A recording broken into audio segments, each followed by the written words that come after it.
Good evening and welcome on a Monday night. Take a big slurp of that Coke. Get it all out. Welcome to the Generation Movie on a Monday night. My name is J.W. Colwell. I am joined as always by my partner in crime, apparently not recruited by the Star League. I don't know what happened to him. Rich Drees of FilmBuff Online. He actually wasn't recruited by the Star League, but he did get some Weyland-Yutani stuff tonight. So yes, I am never going to be recruited by the Star League because my eye-hand coordination when it comes to video games is absolute crap. So fair, okay, fair. So no Centauri's coming for you. Nope. Welcome on this Monday night. We should say that you were in a hotel room in Philadelphia, correct? Yeah. He just got out of a screening that he can't talk about. Yeah, I just can't talk about what that movie was I might have seen. Oh, actually, I can make mention of it on social media. I can't give a full review until Wednesday at 3 p.m. So look for. Do you have maybe like a prop you could kind of give us a hint without saying anything? Well, I mean, if I talked about it too much, the studio would send some kind of monster towards me to like. Oh my God! Okay, so we can't talk about that. But yeah. maybe Rich and I will be live Friday. Yeah. To discuss. This might be a worthy Friday. Last Friday was not a worthy Friday for me to show up. I've seen an incredible run of movies this week, and then a not so incredible run of movies. So I saw Borderlands and Cuckoo on Thursday. Cuckoo was everything you'd want in a weird German-directed thriller with Dan Stevens and Hunter Schafer, and it's now is the time of sprockets when we dance. Yes, it's he does that. He speaks perfect German, by the way. I don't know if you know anything. Like Dan Stevens, the more any movie Dan Stevens is in, I'm gonna tell you right now, I'm not saying he's a star. I'm just saying if he's in the cast, I am really interested. Because every movie I've seen him with, he's really fun in Godzilla and Kong. He was really fun in Abigail, and he's really kind of creepy and weird and fun.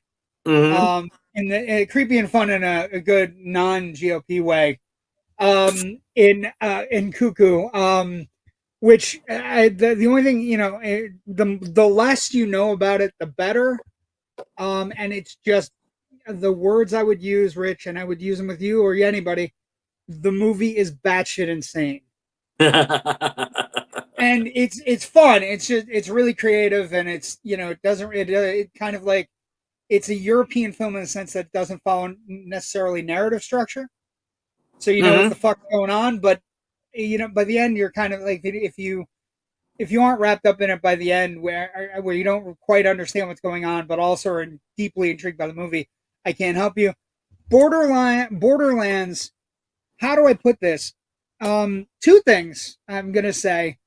It is a putrid movie. It is just a bad movie. And Eli Roth should stick to making fun genre horror movies and not get into these big, loud, messy. And here's the other, two other things I'm gonna say. I went with a person who is a fan of the game. And he was disappointed not only in how bad the movie was, but how bad it didn't get the IP right. Like how bad it didn't understand anything. Like he was explaining to me, Kevin Hart plays this character named Roland, who in the game is a 6'10" African-American man. And Kevin Hart is not 6'10". Two Kevin Harts aren't 6'10". That's it. I would go as far as to say 3 with one on his knees isn't 6'10". No. So that, and then the other thing I want to get off my chest is not a great week for Jamie Lee Curtis to be talking trash. Just gonna say it. Not a great week. Not a great week for Jamie Lee Curtis to be talking trash. I was not to defend Marvel in this situation because I'm not going to. I'm going to criticize Jamie Lee Curtis on the fact that there are thousands of people who work on these things. And setting aside, yes, that the Marvel MCU franchise is like one of the biggest money makers in Hollywood history. Unwieldy, and it's all these. It's, I mean, there's a difference between giving a thoughtful, intelligent, reasoned critique of where you think something is and if something's good or bad, and then instead of just glibly saying, it's bad right now. Deadpool can get away with it because he's Deadpool and that's the joke. But when it's a professional like that doing that, also a professional who shouldn't care. She shouldn't care. She was in one of the biggest hits of 2 years ago that won Best Picture. Why the fuck do you care? Why do you care? If somebody asks you a Marvel question, why do you give a shit? It's I don't know. It's just bad, and then it's bad juju. It's not my cup of tea, but I'm glad people are enjoying it. Yeah, it's bad. I'm glad people are going to the movies. I'm glad people that go to see a Marvel movie are going to be the same people who went to see Everything Everywhere All at Once. Just be happy, right? And be happy that your movie made a ton of scratch and won Best Picture. Also it comes on the heels, like she had that bad thing with the Marvel thing, and then she also had the really ridiculous thing where she announced that she asked people on. I know it sounded in her head, it sounded like a great thing, that I asked the crew to wear name tags. And I think there's a story out where she says, I asked the crew to wear name tags. And she makes it sound like it's like a cool thing. And I'm thinking to myself, if I were the crew and I was like a guy, running a lighting rig, and Jamie Lee Curtis wants me to wear a name tag so it's better for her, I'd be a little bit pissed off about that. I would. She doesn't have there's not a big meet and greet on day one of shooting where everybody goes, okay, just huddle around and introduce yourselves and remember those names. I mean, I kind of see her point here. And I appreciate that she. I just think it's a bad week. It's a bad week to do it. It's a bad week. I appreciate that she wants to say, "Hey, Bob, how's it going?" Or "Excuse me, Sam, I've got to get in here really quick. Do you mind?" As she's moving through the set and in the way of a set decorator or something. I kind of like that. As opposed to just, "Oh, excuse me," or even worse, nothing at all, and they just kind of slide by, not even acknowledging. I think it's a bad week for Jamie. I give her credit for that. So continuing my excellent week. Yesterday I went out, Fathom Events had Lawrence of Arabia on the big screen where it's meant to be seen. Yes. With an overture and an intermission and an outro, and it was just glorious. It's even better than I remember it. Also, that first time you know it in the back of your head, but then it says it again on screen, introducing Peter O'Toole as T.E. Lawrence. It's his first fucking movie, Rich. I know. It's his first fucking movie, and it's something you all know, but it's one of those things where it's like, he is so good in the movie, Rich. And then so then you start when you get out of it, you start having palpitations about why did it only win 6 Academy Awards? Why did it only win 6? Right? And then you're like, how did Peter O'Toole not win Best Actor, which he didn't win, right? And then you look down at the nominees in 1963, and Gregory Peck playing Atticus Finch is sitting right there, and you're like, oh. Well, but I say this with all due respect to Gregory Peck, I don't know if it's a better performance. I think it's a classic performance, and it's one of the great performances. But Peter O'Toole, the range and arc and the amount of traction he gets out of the baby blues, and his face is just something that I cannot get over. Everything about the movie is fantastic. Yeah. Oh, it is. I saw it on a big screen gotta be 15 years ago now, maybe a little bit more, out in Lewisburg. There was 88 Lewisburg, 2002 were the Pennsylvania, a single old school movie house called the Campus Theater. They had it on 35 millimeter, ooh. and it was fucking stunning. So Absolutely stunning. I've seen it So, yeah. three times in theaters, but here's what I told some people who were in line waiting for popcorn during the intermission. As everybody's scrambling because it put 50 minutes up on the screen. It was like the biggest pee timer you've ever seen, scrambling for the exits. Yeah, Realizing, and the person I took with me was like, "How long does this movie got?" I'm like, another hour 50 minutes or so. And he looked at me like, "Oh my god." And then, so what I will say is, I've seen it many times. I saw it in 7 millimeter in DC. A year I was in college, my dad came down. We went to see it. He took a bus for 8 hours to get there so we could go. Wow. And that was the first time I ever seen it with my dad. Mm-hmm. So what I was telling my friend yesterday, he's a young guy, I played D&D with him. He's not very worldly, so I'm trying to teach him all about movies. And what I had said to him, and what I had said to some people who were talking about it, and they overheard us. My dad gave it as a gift to me. It's a gift. It is a gift of a movie for somebody who loves movies. If you're given that gift of Lawrence Arabia, you have to pass it on to somebody else, and that's what I did yesterday. Yes. I passed it on to this kid I went to the movies with, Chris, who's been on our network, and I expect him at some point for him to pass it on, go to see it in the theater. And it's just that is what movies are about. Let's get some comments, then we'll finish chit chatting about news, and we'll get to that. We'll get to the okay. Last Starfighter. Good evening, gentlemen. Good evening, Joe. Hey. Hello, brother. Joe. Sean Smithson early Sean. tonight. Lucky son of a bitch. Yeah, Joe, I'm not happy. My Wayland Utani invite must have gotten lost in the mail. You don't want to know that. You probably don't want to know I saw it in IMAX as well. So why don't you shut the fuck up, Rich?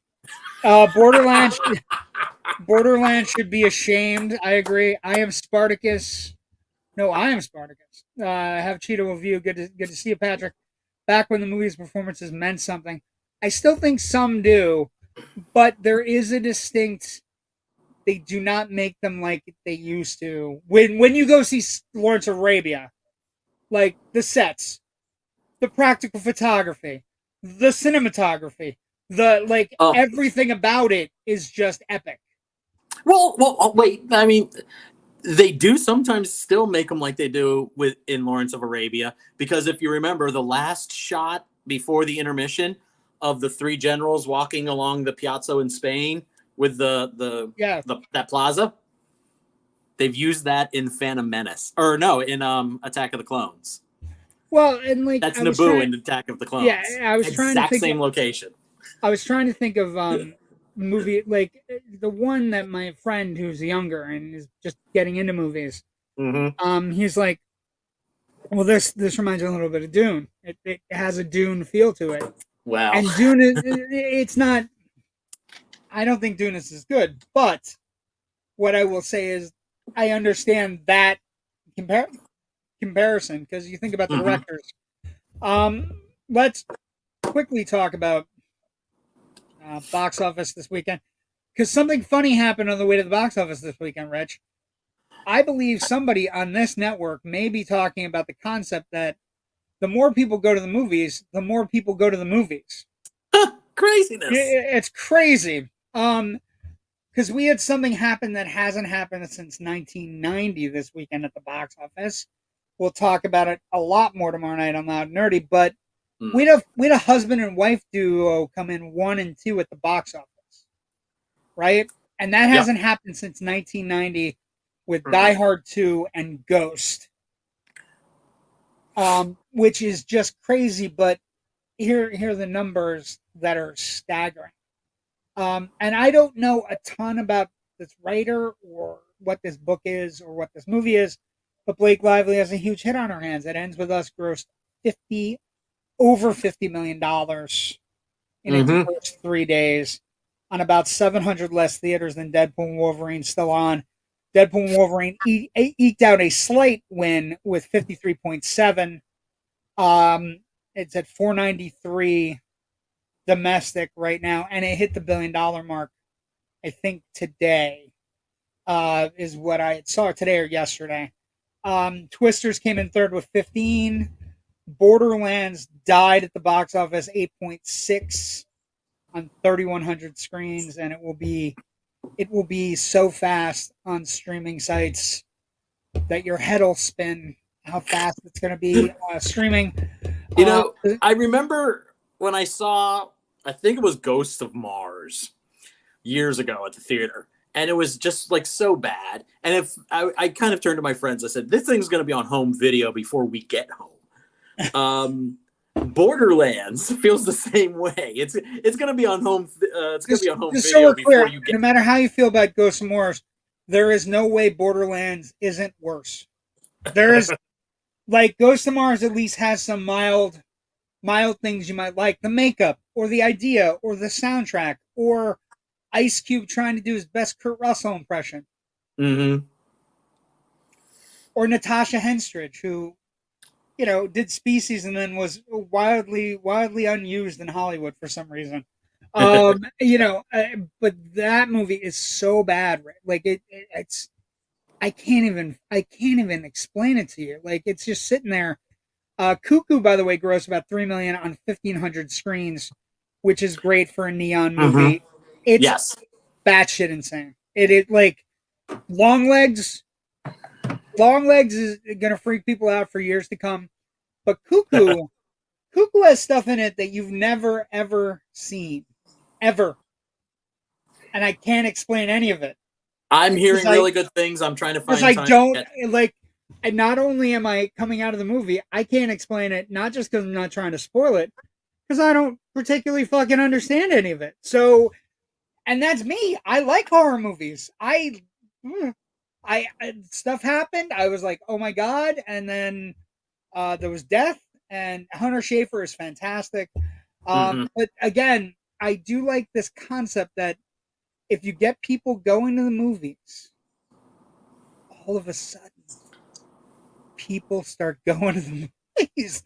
Like, I know, except if that movie is Harold and the Purple Crayon, and then they say Borderlands. Then we say, why didn't you just stream those two? Why didn't you just? Why did you make us go out for this? Like, this makes no sense. So other news of the day, Universal in the inevitable, we need more cash kind of thing. James Wan was announced, director of Aquaman and a couple of horror flicks you may know about. He's developing a Creature from the Black Lagoon remake. Just re-released the original. Also, I thought about this. Didn't we already have a Creature from the Black Lagoon remake in The Shape of Water? Yeah, right. You're right about that. Isn't it close? I think Wando, could do like an interesting horror version of it. Remember in the first Aquaman film, the creature from the trench? Yeah. Which is basically a riff, when they first showed up in the Aquaman comics. I would say from a nerd perspective, they're a riff on humanoids from the deep. But if you want to say they're a riff on Creature from Black Lagoon, I'm not going to fight you because you're the one that was at an Alien screening tonight. Jesus, is that what it's going to be tonight? All night. Actually, no, because I like I said, I'm having a good 2 days. Lawrence Arabia on the big screen, and then rewatching The Last Starfighter for this episode. I realized how much it's an underrated 84 movie, right? Mm-hmm. It came out in the summer of 84, which, as we're starting to kind of realize, there are a lot of fucking movies out, man. In the summer of 84. And so I just realized today, and it's kind of a weird thing. Some of these movies that we're looking at now that are cult films, like Night of the Comet or this, right? There is such an existential heart to them. There is so much heart enveloped in them that they're just an edge above anything else. And maybe it's because we grew up in the 80s, and maybe it's because I love 80s movies, and it's my decade, it's your decade, right? It's our decade. But the last 2 weeks we've looked at Night of the Comet and The Last Starfighter, which is tonight. And these movies have such an inherent, I don't know what it is, Rich, but there's something there where they put together the right actors, the right, last we were talking about Kelly Maroney, we're talking about Catherine Mary Stewart, Robert Beltran. This week we're going to talk a lot about Lance Guest and Catherine Mary Stewart again, right? And we're also going to talk about the immaculate Robert Preston and the incredible Dan O'Herlihy, who a lot of people don't know who the hell he is, unless of course he's trying to make kids wear terrible masks on Halloween, or he's running an evil corporation in Detroit in the future. That's exactly right. The Omni Corporation. But yeah, so our generation knows him from these things, but he is so amazing in this movie.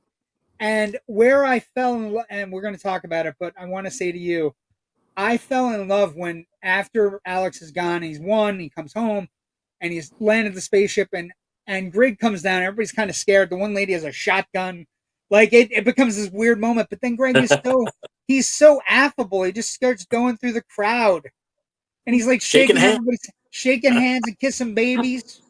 And he's just like, and he finally gets to Maggie, and he's like, oh, he does his double fist pump off his chest, and he's just like, I've waited to meet you the most. And it's like, there's just something about this particular movie. But let's talk about production.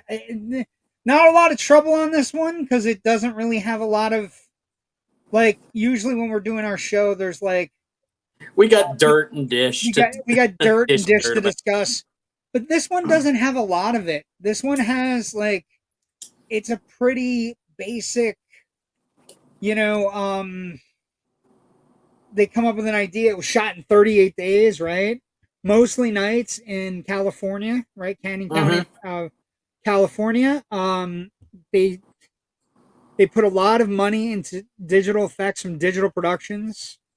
And basically, what you start to realize is this is one of the first film with computer CGI effects, right? It's following on the heels of Tron. On the heels of Tron, exactly what I was gonna. Not on the heels of Tron. I was gonna say, it's similar in the vein of that Tron did it first, but this one does it in a little bit more practical way because Tron is all inside the computer. Everything's kind of like stylized. It's a very stylized computer effort. This is how our computer is going to render a car, or how our computer is going to render, a spaceship or a giant armada, or like, or even something as you would think would be simple, like an asteroid. But and I was thinking about this as I was watching that in that sequence of the movie.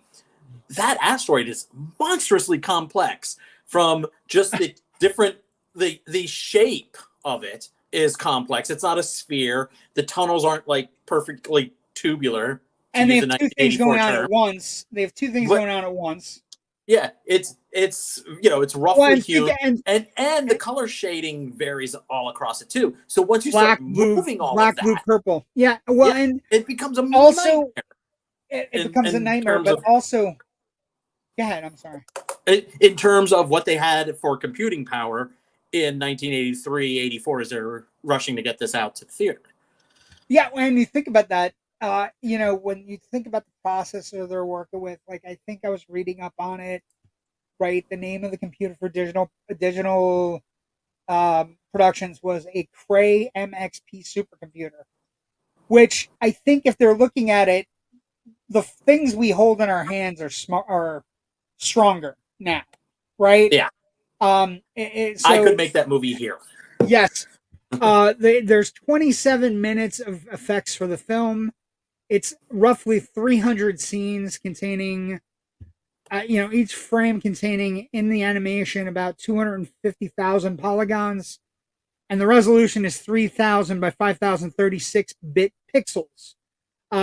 So digital production is estimated that using the computer required only half the time, between a third to half of the cost of traditional special effects.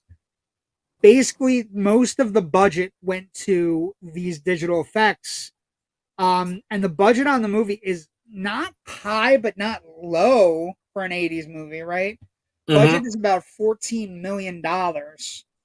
And again, one of the interesting things is this is one of those movies that has not only computer generated effects from this, supercomputer that was only running in Fortran, right?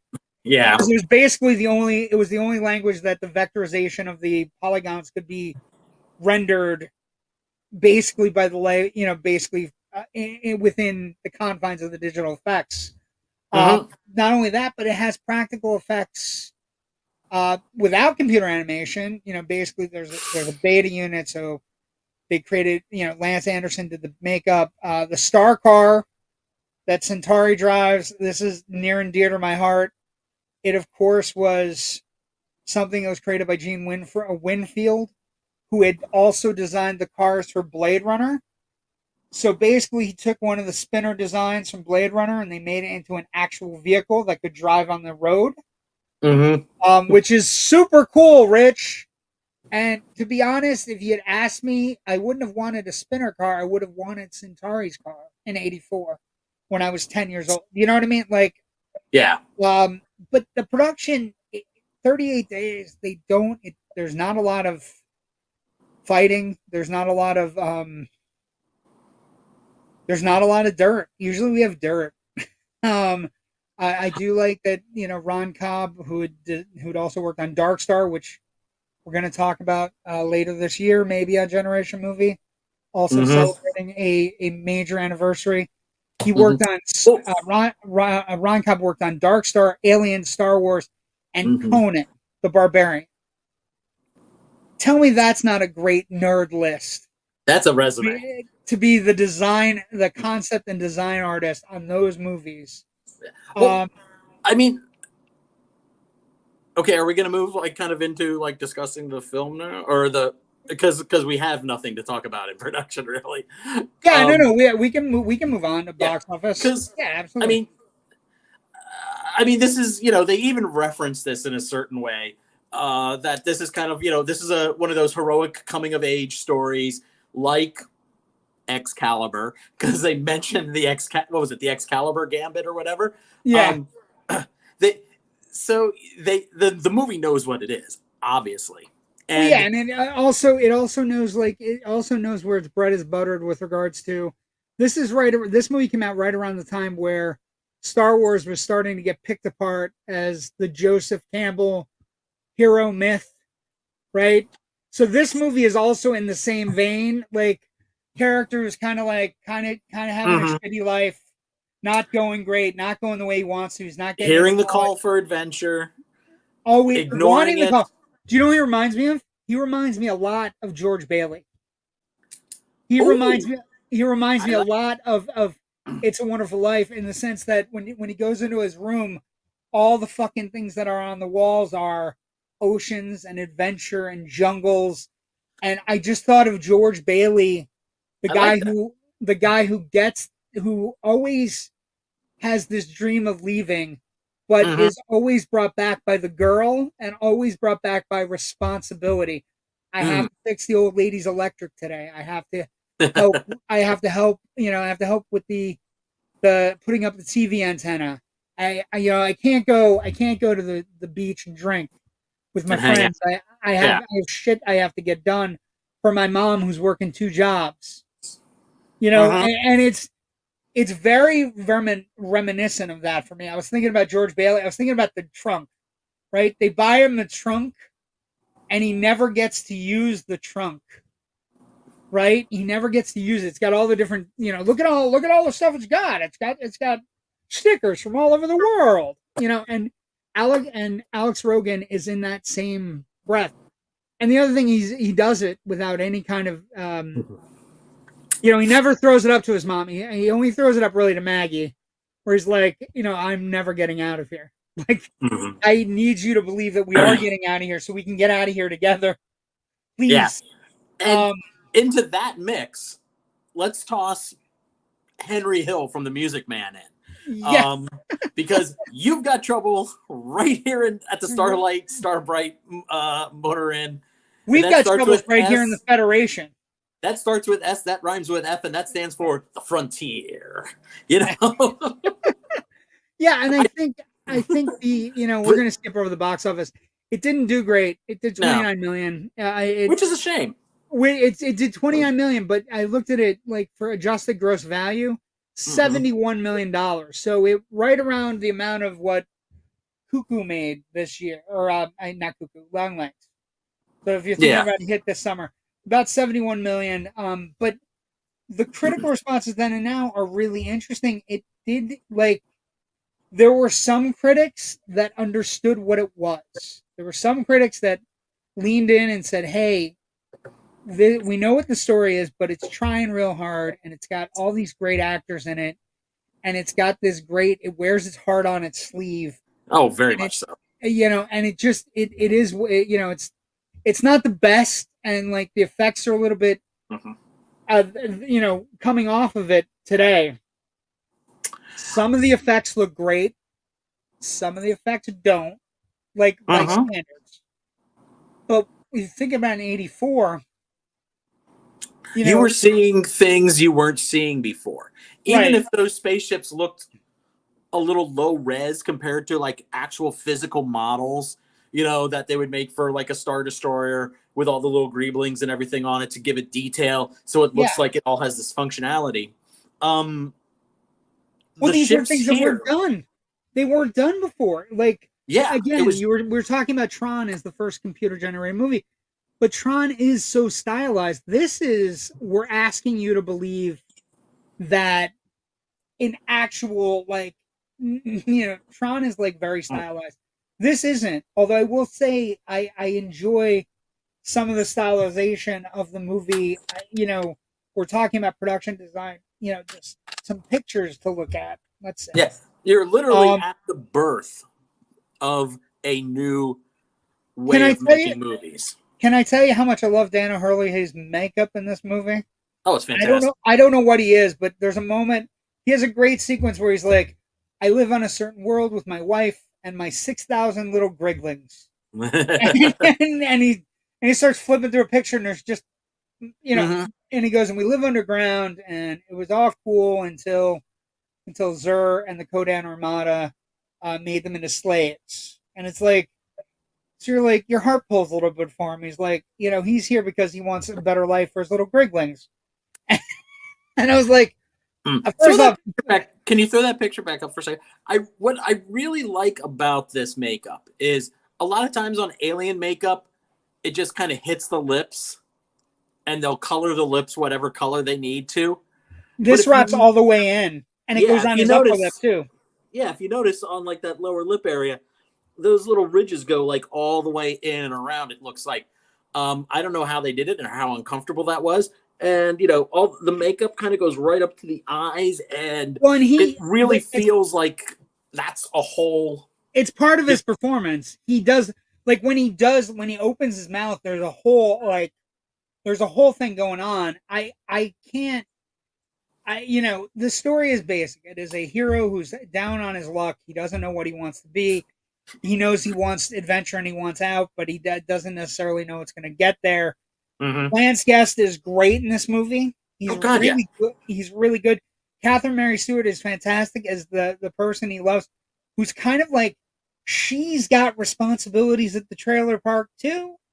Granny lives there. Like, so she can't leave her grandmother. And that's the anchor that's holding her there. Yeah, and this ultimately. Alex is caught between those two things: his desire to leave, his desire to take Maggie with him so they can go out into the world and have adventures and have a life. And she feels like, yes, I love this guy, I want to go with him, but I also have this other responsibility. Can't we just go to City College? It's a nice bit of drama. Well, and like I said, the other things going on, this is what the spaceship looks like. I think it looks really great.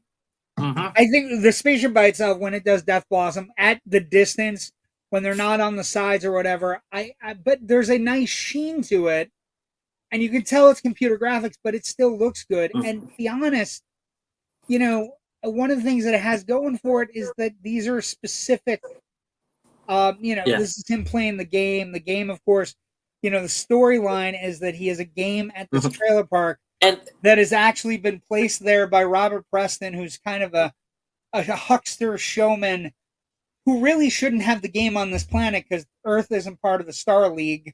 but if you notice too, to go back to the Excalibur thing, what's that on the side of the game? Oh yeah, Nice, the big old sword. Well, that's what I was noticing today. Today I was looking all aesthetically pleasing things, and when the villain has a great outfit, and he has like this super big scepter that kind of has a jagged spike that he never really gets to use, and he does escape at the end, which is interesting. That deserves. That was the Star Wars Darth Vader moment where he gets to escape while everybody else goes kablooey. Everybody else goes crashing into a planet. This, is one of the other alien designs. There are many alien designs. What I did like, I'll give you an example of something that I pragmatically I was looking at today. As Alex walks in, he's being recruited. He walks in, and there's more than one of the particular species in the crowd. Star Wars, one of the things that happens in the cantina is there's usually one of one. Yeah. And that happens a lot in sci-fi movies where it's, if it's a bunch of aliens getting recruited into something or at a jail or something like that, there's one of one. What I found intriguing today was watching it, there's like 2 or 3 of the same kind of guys. One might be wearing a hat, and I'm thinking that makes sense. But that makes sense, Rich, because it's not just one guy from one race is going to make it into into the Star League. This was little shit I was thinking about today. No, that's a great observation. I like the look of like the bad guys, the Kodan Armada. Their stuff is red and black, and it's kind of like a Klingon aesthetic. But this is 84, so we haven't actually gotten to the full Star Trek aesthetics yet because we haven't hit Next Generation. But it's a real interesting kind of look. And if they lose their goggles, they pull a Flash Gordon, right? If they lose their goggle heads, do you have a picture of the Kodan general?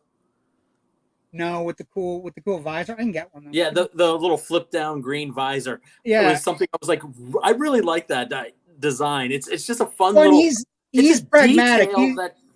He's pragmatic. I like how pragmatic he is in the sense that he's like, how long do we have to deal with this little twerp that's betraying his people?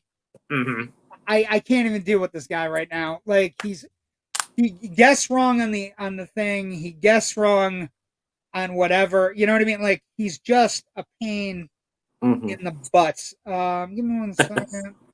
But I like how that looks because it's I mean, you could have had it just like over his eye, or and that would have been fine. But the fact that it kind of moves, flips in and out like that, just that added little bit of detail makes the world feel a little bit more lived in, a little bit more real, a little bit more like these things have actual purpose and they're not just like blinky sci-fi buttons or anything like that. Well, and that's the thing. Like one of the things about the movie is it doesn't have a lot of just blinky sci-fi buttons. It feels lived in, but it also feels like they're trying to be different. You know what I mean? Like they're actively like, hey, maybe we can be really different. And if I told you there's not a single picture of this guy. Oh well. I mean, on the fucking internet, would you buy it? Would you buy it? Internet, you have failed us. Now what do? We die. We die. Great fucking line. Great fucking line.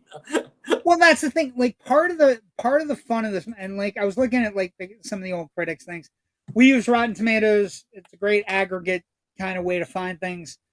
Movie holds in at 76 from critics and 70% from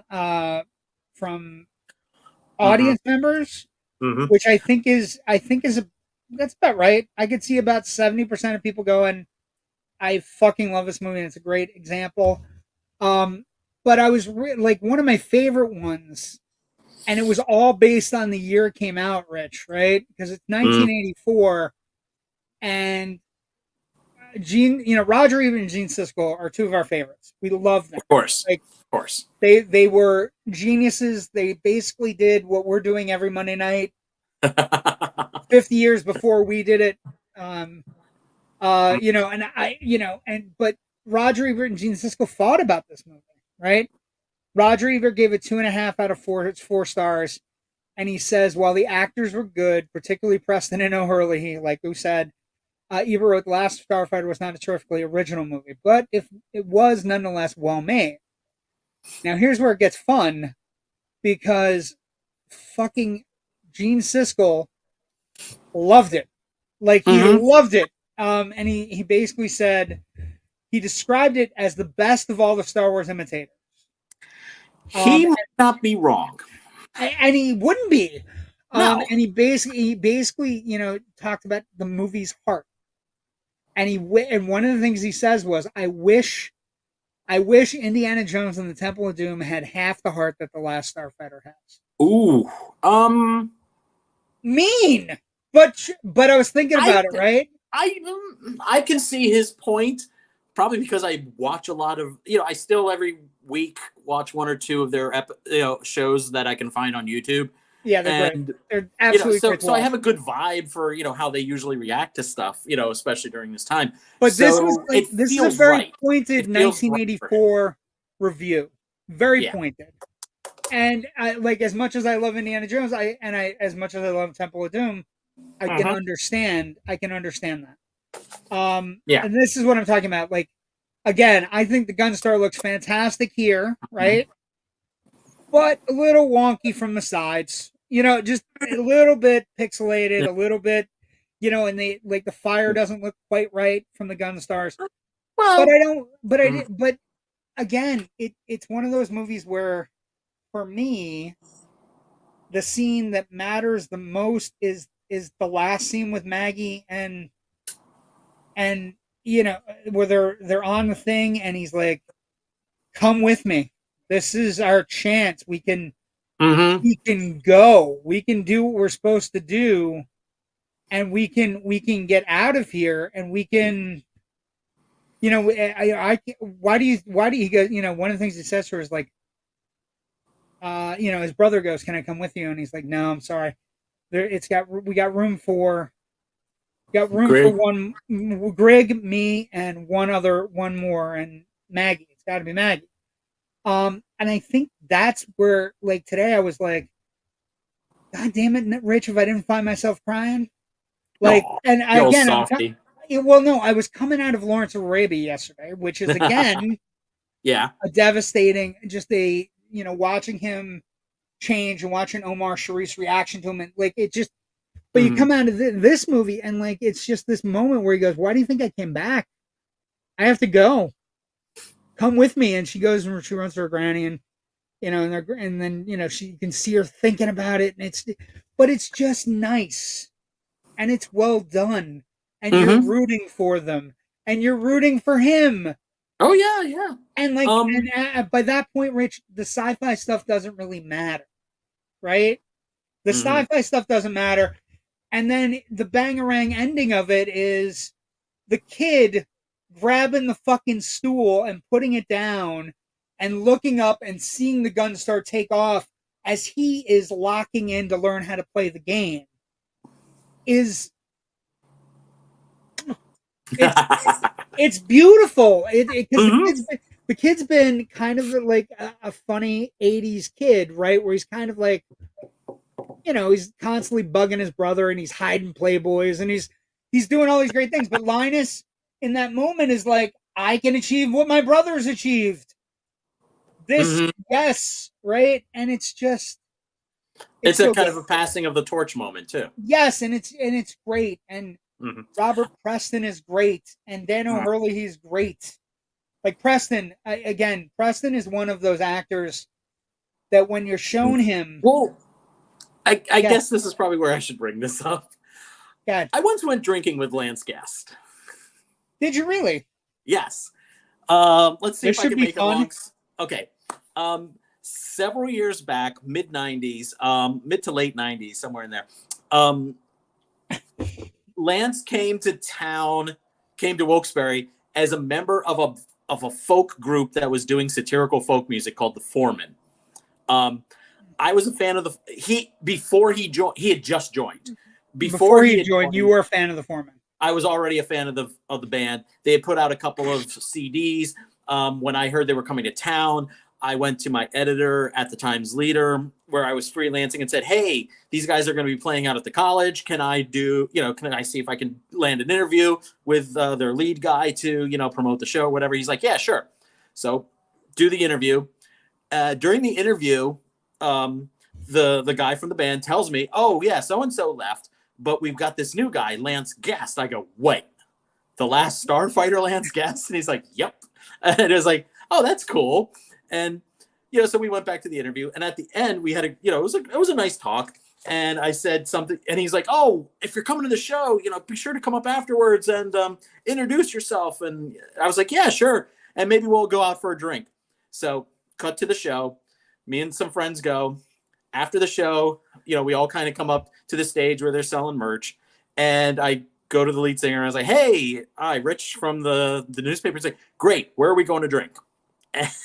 And turns out they were staying in Wilkes-Barre on the square in one of the hotels there that had a nice Irish bar that is no longer there. And so we all went, and we're all sitting around, and I'm talking with Lance about a few things. I was trying to avoid really just fanning out on him about Last Starfighter, but at one point I was like, "So what was it like working on Last Starfighter?" And so he's like, "Oh, it was really nice. It was kind of difficult, figuring out the the video effects, the visual effects stuff, because I had never done that before." I was like, "And how was Mr. Preston?" He's like, "Mr. Preston was amazing. Super nice guy. Always just telling stories about old Hollywood and old Broadway, and just a pleasure to be around." I was like, "Oh, that's great." And that was that is the thing you want to hear. You want to hear that Robert Preston is as magnanimous as any of the characters in any of his films. Because Rich, I love Robert Preston a lot. Music Man, Victor Victoria. He is so good in that movie. Oh yeah. And this, right? So this is his last film. His last film role. And he's a huckster, but he's like, he's the shit. He's a fast talker. He's still like, he's Henry Hill in space, is what it is. Yes, he's Henry Hill in space, but he still has the verve. He still has it. But from all of his movies. That he's best known for playing Henry Hill in The Music Man, both on Broadway and in the film. And if you kind of look at his life as a Broadway musical, or a musical, Music Man is the big hit number in his life. And that at the end of his life, he basically gets to do a reprise of that, and and just has that little, "Here's some more Henry Hill for you before I go." Before you guys, the next generation. Yeah, for the next generation, and one of those so musical. Movies. It's musical, that whole arc. It just kind of moves me when you kind of bring that up and say this was his last role, and then you think about what he was doing there in his last role as a way of saying, "Hey, just one last little hit of Henry Hill, because I know you all love it. I gotta go now." A calling card, a cinematic, iconic calling card, and that's what this movie like. I think you can get wrapped up in the story. I'm an old softy too. I think you can get wrapped up in the fact that it's first computer generated effects. I think you can get wrapped up in that it's a pretty basic story. Following the hero myth, down on his luck, not really great, but the kid's really great at video games, and all of a sudden somebody comes from outer space and puts him in, and he's playing in the big leagues. You know what I mean? Like it's and I think you can get wrapped up in that, but what you can't get wrapped up in is these fantastic character actors who are stealing scenes in every scene they're in. And they're stealing scenes, and then they're like, he gets a death scene. You know what I mean? Like, he gets everything. Every character actor in that trailer park. They're all old oddballs, and you get to know them almost immediately from like 2 or 3 lines of dialogue, and these people make the most Well, out of what they're given. what's the one lady? I'm gonna try to get her name right. Oh, But you just Mrs. want to hug them all because they're so Well, sweet and funny I and want to wonderful. say, I don't know which one it was. Elvira, maybe it's Elvira. Peggy Pope. Is it Peggy Pope? I think It is so. Peggy Pope. Okay, Elvira played by Peggy Pope. Now, I remember Peggy Pope, and this is going to date me, but I don't care. 1980, she was the Lush in 9 to 5. Oh, yikes, that's right. Yes, she was the Lush in 9 to 5 that they send to rehab. Before rehab was rehab. Before rehab was a thing. Before rehab was the thing. So it just, like, there are a bunch of character actors there, and then there's the 2 character actors that are battening down the hatches all around whatever weird, whatever, like, you might not like about it. And then, the scene that got me the most, that I was, like, sitting there, Grig comes down from the fucking thing, and, like, the one lady wants, Granny wants to shoot him, and she's like, no, this is my friend. Mm-hmm. Like, stop. Put that gun away. And then he just meets it. He's so amazingly jovial. And he's shaking paws. He's just bouncing around. He's like, you must be Lewis. I've heard a lot about you. And it's just like gregarious and just charming. And it's like, the character's name is Greg, so gregarious is pretty much Greg. Right there. Yes. Yeah, it's gregarious. But I also like the idea. If that's not an indicator on purpose. Think about like all the movies we watch, Rich. If half of them had character actors chewing the scenery this effectively, like, again, we talk about a bad movie like Borderlands, right? Sci-fi, same thing. Bunch of good actors thrown into a movie. But this one has heart, and they play to the right things, and they hit the right beats. And, like, no matter how basic the story gets, or how the CGI gets dated, the movie still has this giant heart on its sleeve where it's pulsating with energy, and you get wrapped up in it. Also, I know that it's a riff on a John Williams score, but I don't care. It's humble. It's really well done. I was thinking about it today, right? Like, somebody in one of the reviews said the movie is a Star Wars ripoff, right down to its terrible music by Craig Safin. And I was looking into it, right? It's a great score, but also he went out of his way to try to, basically use different instruments than Star Wars. So one of the things you find out in production is that he used a Mahler-sized orchestra. Basically, he had more instruments, including quadruple the amount of woodwinds, 8 trumpets, trombones, and horns. So he literally had 76 of something, which I think is an amazing, and I again, this theme works. It's a really solid 80s score. And I was humming it all fucking day, Rich. All day. I was just like humming it and da, da, da, da, da, like just, and it's not as bombastic as Star Wars, or it's not as great as some of the Star Wars themes, but it's really good. And I love everything about the movie. I think it's one of those it's quirky 80s movies where if you've seen it, you're in a group, you're in a club. If you haven't seen it, you're like, I hadn't seen it in a while, and holds up remarkably. It holds up. I threw it on this morning, and I was just like, well, I gotta, kind of do a couple of things here in the living room anyways. And 5 minutes in, I had pretty much dropped everything and was stopped what you were doing. That's exactly what happened to me. I was watching news, trying to figure out, how people might have blown a gasket over the weekend, because that's how Mondays are now. Like that's our new normal. What gaskets got blown and who's upset about something. And then I was doing that, which is my normal Monday thing, taking my medication, doing my stuff I'm supposed to do. And I got wrapped up. I was just like, and it's just one of those movies where it wraps you up, and it's efficient. It's an hour and 41 minutes. Mhm. So, like, if you have kids, if you are trying to watch it and you have kids and they may have ADD or they may, they may not, they're going to get into it. One, because it's about a video game and no kid wants to be told they're not good at playing video games, even Mhm. today. It Ooh. also, it kind of dates back to the wonderful time in our lives.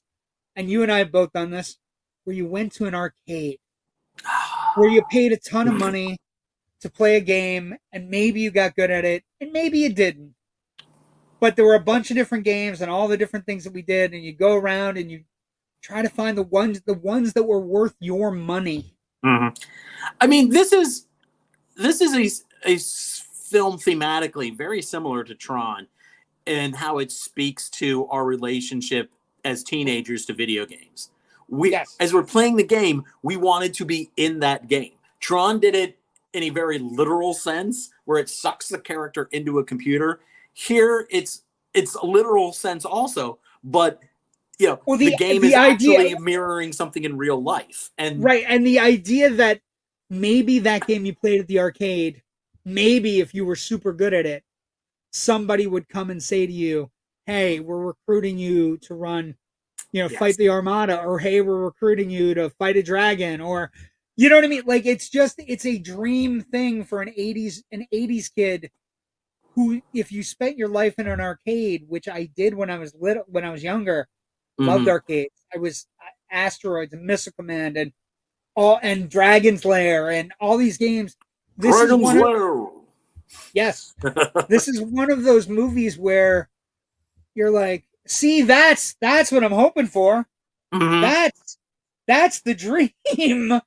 And to think about it now as it translates out, you can watch this movie now with kids and basically say to them, "Hey, this is about a kid who becomes so good at a video game, he gets recruited to fight in space." Mind blowing. Okay, let's get some comments before we finish up on the film's legacy. Mm-hmm. Totally late tonight. Hey guys. Hey Raven. Good to see Hey, you. Raven. Good evening. Glad you're aboard, no matter when you As I join. try to figure out what the heck we're talking about tonight, huh? Talking about the Last Starfighter. So what do you think of Tron 4? Yes, bring the game to the real world. Yes, I love Tron. I can't get enough of Tron. So I'm excited, but I'm also a little bit cautious because we're getting away Bruce from it. Boxleitner is Tron, That's uh, interesting. and he's not listed in this cast yet. So I'm a little like, well, Worried, I mean, yeah, concerned. everybody wants We're, to focus on Flynn because he's a much more dynamic character, and I can see that he's much more charismatic. But it's it kind of was like Jeff having, Bridges, for fuck's sake. yeah, Poor it's Bruce like Boxleitner. it's Poor like Bruce Boxleitner. He's not hey, even the star of here's his our own movie. Batman film, and the franchise is now going to be taken over by Alfred or something. It's just They tried it. that, didn't they? They already Well, tried yeah, that. You're dating yourself. I know. Okay, so let's talk about the weird legacy of this movie. This is a fun. This is going to be fun. 50 a minute, 10 minutes at least. Okay, I Go ahead. uh, it as we said at the beginning, this kind of was like a stepping stone in the whole CGI revolution. It's not a stepping stone. It's a foundational stone. Right next to It's a Tron. cornerstone. It is a Yeah. cornerstone. And what's amazing is throw that. I wish I had thought to have you pull up online a picture of a Star Fury from Babylon 5. But the Star Fury on Babylon 5, which is, comes out like 10 years later, has a very similar design to the GUNSTARs in this movie. And that's because, well, when they were creating Babylon 5, Joe Straczynski went to some NASA engineers that he knew, and he said, "Hey, how about this? Does this work in zero gravity in space?" And they're like, "Yeah, this would work the way you have the engines situated and stuff like that." So design wise, that kind of carries over. But more so, Babylon 5 was famous for being the first TV show to do all of its visual effects with computer. They daisy chained a Oh, bunch of Amiga computers together, for the pilot and the first couple of seasons, and they upgraded along the way. But well, that's interesting. So if it wasn't for, I mean, some show was, or some movie was going to come along and be the first movie to, do their visual effects. There's your Yeah, star. yeah. But See the 4 points. What I would say to you, it doesn't look as much like a GUNSTAR as it does one of the Armada ships. It really looks like one of the Armada. I'm talking about having your, this as the X shape. Not as an X-wing, but your 4 propulsion things at the end of your wings like that, and that allows you to do. I swear to God, if Straczynski had thought about it, he probably could have pulled off something. He probably would have had them do something like a Death Blossom, because those ships were designed in a way similar to how... We didn't even talk about Death Blossom. It's so great. It's just a great little... I love the when Greg tells him, like, yeah, this is her maiden voyage. This is the first time she's ever been flown. Like, what the hell are you talking about? This keeps getting worse. But we're kind of drifting here from my point. I got you. Because they didn't have as much money as, Paramount was throwing at Next Generation and Deep Space Nine. Those were shows where they'd build giant physical models and then do digital comping of them instead of optical compositionings. So everything on Babylon 5 was being done in a computer. And suddenly, by the 3rd season, they were getting into some great epic space battles and stuff because of that was actually less expensive to do. The graphics were getting better every year. And it's all because of this movie here that started and laid a lot of the foundation of the technology and the process to do the technology, the process to create these images, all started, here with Last Starfighter. And so, one of the other side effects of this movie, right? At the end of the movie, it says, watch your local arcade for the game coming from Atari. And it never came. And the thing is, we're going to use the engine. Do you remember that fantastic Star Wars game where you were in the chair and you were piloting an X-Wing? They were going to use the same engine, but they never got around to it. And once the executives from Atari saw the movie, they said, it's not going to take off. We're not sure about it.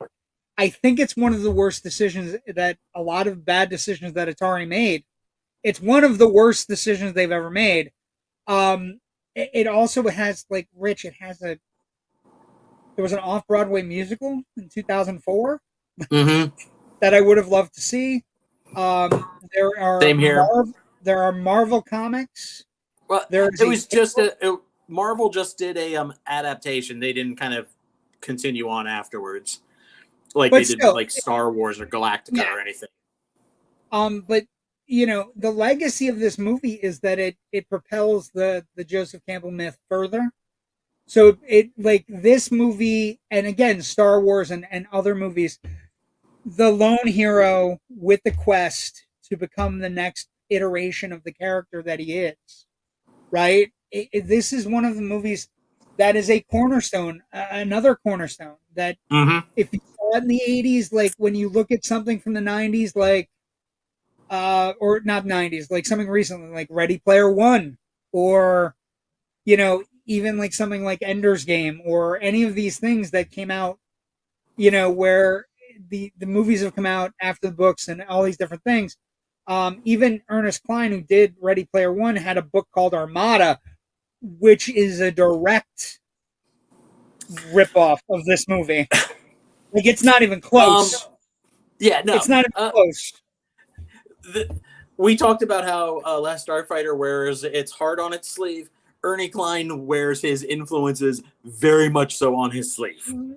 Wears it on his sleeve, his chest, on his legs, pants, underwear, everywhere.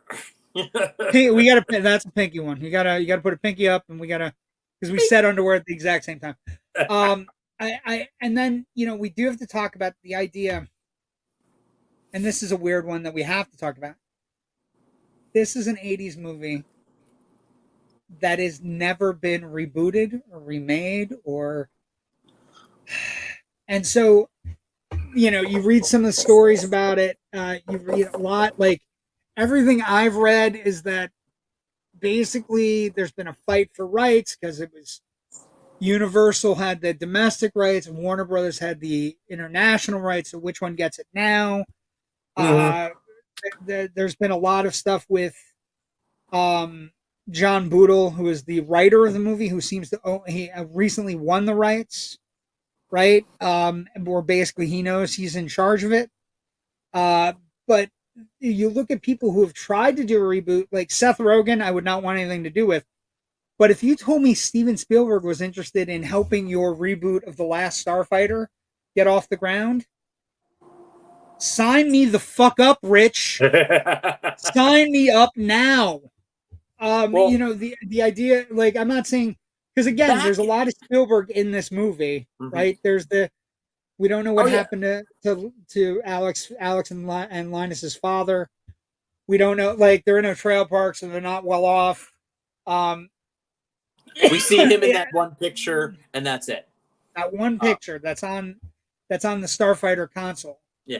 Now, I do want to say that back in March of 2021, Butel was working on a sequel. He was working with writer Gary Whitta, and at the time, Whitta said something along the lines of, I'm pulling this up now because I remember we wrote about it on FilmBuff. Right, and it's on YouTube. There's a concept reel. Yeah, the concept reel, which looks great. It looks fantastic. It's called The Last Starfighters on YouTube, and you can end the show tonight, and you can go look at it. And the concept art by Matt Alsop, music by Chris Tilton and Craig Safin, who is part of the original, was the original composer. It also has audio clips with Robert Preston, the immortal Robert Preston as Alpha Centauri. And it's like, I watched it today. I first off couldn't realize I'd never seen it, and then super cool. Gary Whitta is very much involved in the thing. There have been a lot of fight for rights. This, kind of, when you read about it, it kind of comes up similar to the rights, not nearly as vicious, obviously, as the rights for Friday the 13th, but something along those lines, where you have people asking, why don't we have a sequel for that, or why don't we have a reboot, right? And when you get into the weeds on some of these movies, Rich, the reason you have a reboot is because we don't know who owns them. We don't know who owns them, or what entity owns them, what studio owns them. And it's particularly frustrating for this movie in that, Warner Brothers, basically, this is a Lorimar movie, right? Lorimar Telepictures. Yep. Warner Brothers bought Lorimar Telepictures, right? So does Warner Brothers own it? But basically, the complications arise where both Universal and Warner Brothers can each say they have remake and sequel rights, right? Whitta said all the right things in 2018 as well, when he's working with Butel. A combination of reboot and sequel would both think honors the legacy of the original film while passing the torch to a new generation. Because basically, at the end of the, go ahead. I was gonna say, in the Loud Nerdy Facebook group, I just posted a link to the thing from 2021 that we had done. So 3 years ago, they saying we're just really super close. We're on the 1 yard line. 3 years later, we still haven't heard anything else new. I'm not. It's hopeful. Too bad, because I think this property is ripe. This is a property that I think the advance in CGI, the advance in visual effects, the advance in everything. I don't want gritty, though. I'm going to tell you right now, I do not want gritty. I don't want to ruin my heart on the sleeve. I would like it to be fun, adventurous, and in the same mold as the original. So if you're not going to do that, don't fucking ruin it. Couple comments as we get ready for what's wrong with Rogen. I like Seth Rogen, but there are times when I feel Seth Rogen takes something that I love and he views it in an ironic way, as opposed to a way that I think is deferential to the original. It's the best way I can answer that. Mhm. I think there are times when Seth Rogen looks at something I might love and go, "Oh, that's really funny and ironic and kind of cheesy." And you know, this is something that Rich and I have talked about a lot. I don't know if I've talked about it on the show. I like Spielberg. I like cheesy endings. I like cheese. Sincere sentimentality, you like. I like, yes, That's fine. I like, you know, I don't get upset at the end of Saving Private Ryan about, you know, I like the sentimentality on its sleeve. And I think sometimes Seth Rogen looks at that sentimentality and wants to make fun of it, and I'm not a big fan of that. That's just my opinion. Let's see. I recall a few rumors. Sean Smith. I recall a few rumors to read, but I think that was about 2 years ago. Rich just said it. The latest rumor reboot stuff was 2021. Laugh out loud. He makes ashtrays laugh out loud. I understand. I like wrestling. I like cheese. Laugh out loud. I like wrestling. I like cheese. I like cheese in movies and cheese in television. I also like cheese, like American cheese. So I'm all about the cheese. Obviously, my other life I was a big rat. But yeah, now I'm hungry for a grilled cheese sandwich, and I think the restaurant next to this hotel is closed. That's rough. The restaurant next to this hotel is a Hooters. We went to a little restaurant tonight for dinner. Yeah. They had a smash burger with onions, diced up lettuce, smash sauce on a toasted potato roll. Mm. I then told my wife after I was done with the burger that we have to eat at this place once a week. So it just is what it is. It is what it is. But like the smash burger, Last Starfighter is the same kind of thing for me. Like I was watching it today, I was wrapped up in it. I love Greg. I love Centauri. I love Alex Rogan. I think Alec Rogan he's such a great kid. Mm-hmm. And like I said, like every once in a while I see something in a character and I go, why do I like this character so much? And then I'm like, today he's George Bailey. He never gets to leave because of savings and loan. He wants to do the right thing, but sometimes doing the right thing conflicts with his desire. Desire to leave. Fuck out of town. To leave. I want to get out of this trailer park. That's safe. Laugh out loud. Foodies unite. Yes. Again, this burger tonight was so good. My wife and I was talking about my wife. I'm like, I'm glad we picked this place once a week. Got to be once a week for me now. Again, toasted potato roll. It was perfect. Everything was cooked perfectly. I can't discuss it enough. Anyway, that is the end of our Last Starfighter talk. It is one of the great, fun, unheralded gems of 1984. 40 years. It's 40 years old this year. Celebrate it. Watch it with your kids. I was thinking about that today.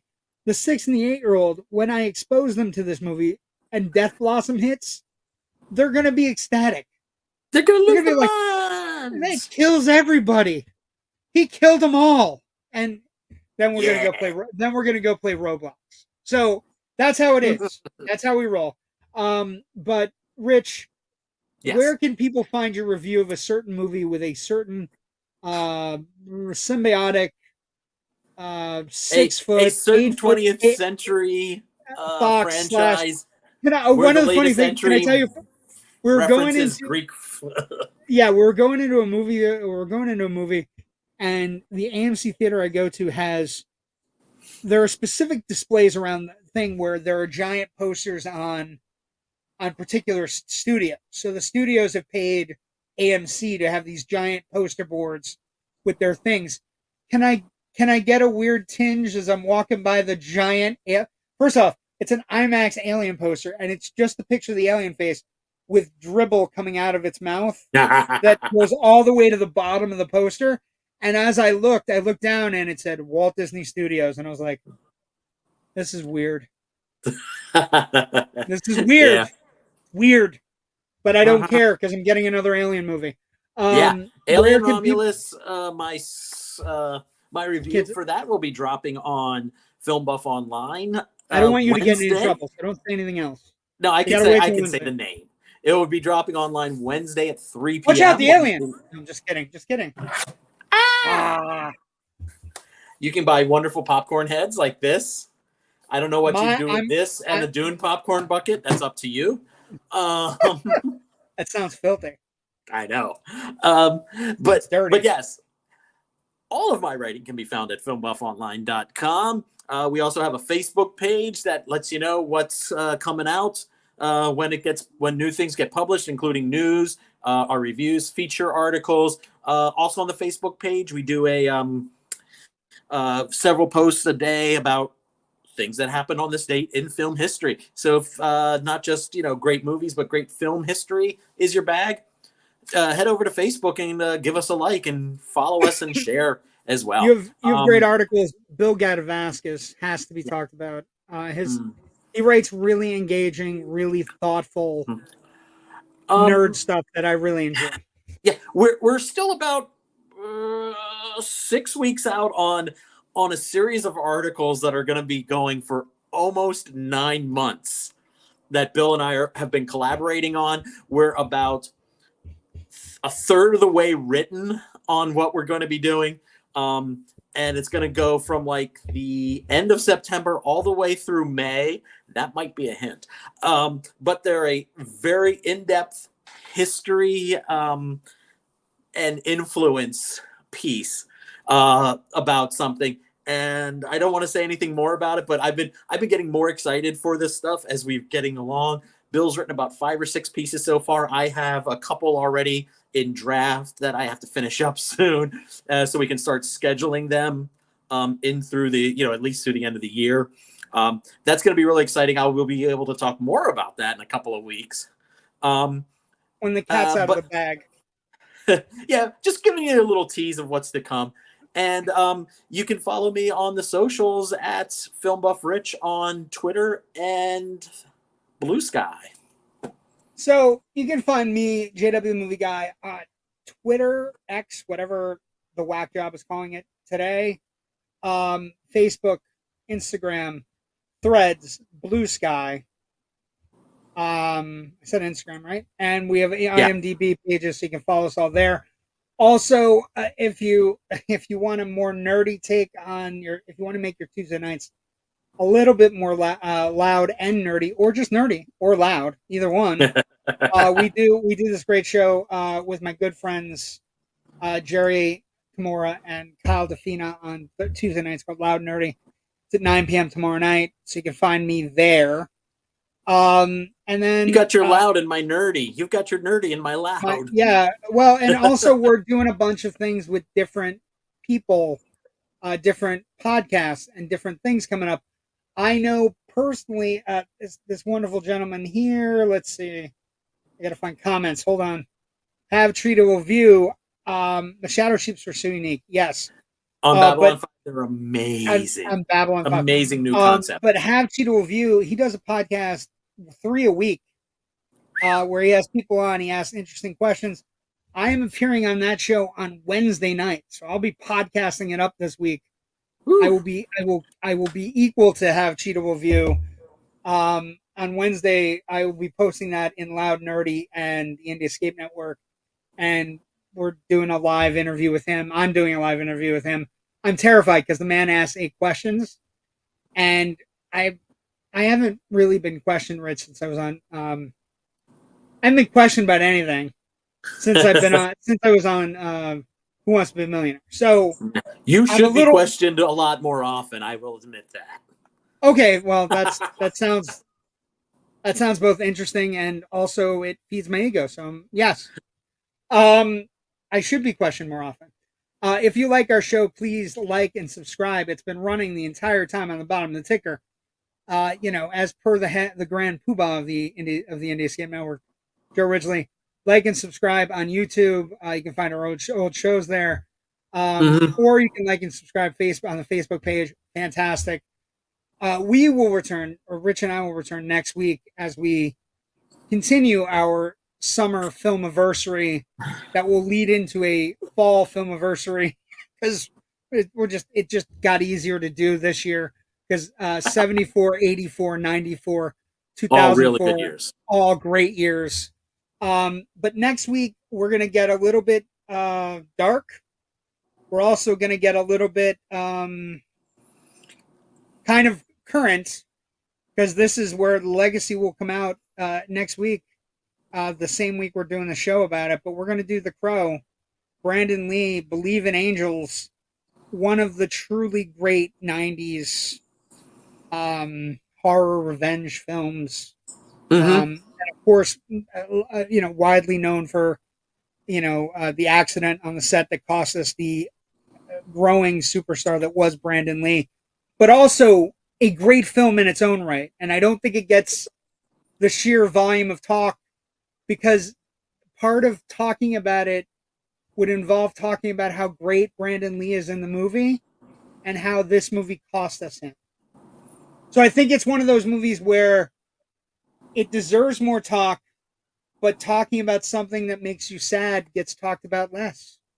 And so we're going to do it next week. The Crow, Monday, August 19th, 10 p.m. 4 days before the new one opens. The Crow reboot that has the Skarsgård kid in it that everybody was fighting about because he didn't look goth enough, or he looked goth too much, or it didn't look right, or it wasn't Brandon Lee, or any of the number of things that were said about it that we just don't know until we see the movie. But we get to celebrate Brandon Lee and one of his great movies, and one of the great movies of the 90s next week, The Crow on Generation Movie. Thank you for joining us tonight. Rich will get some sleep in his hotel room, maybe find a grilled cheese sandwich somewhere. You can get grilled cheese from Five Guys, right? I don't know if there's a Five Guys nearby. There's a Hooters across the parking lot, but they closed at 11. So there's got to be a Five Guys that you can do an Uber to. Oh, Five Guys is closed. Anyway, I'm sorry. You're in Philly. You'll find something. Maybe steak and cheese. But anyway, thank you for joining us tonight. We'll see everybody next week. If you haven't watched The Last Starfighter in a while, find it, watch it. It's a lot of fun. Yes. Good night, and we'll see everybody next week for The Crow.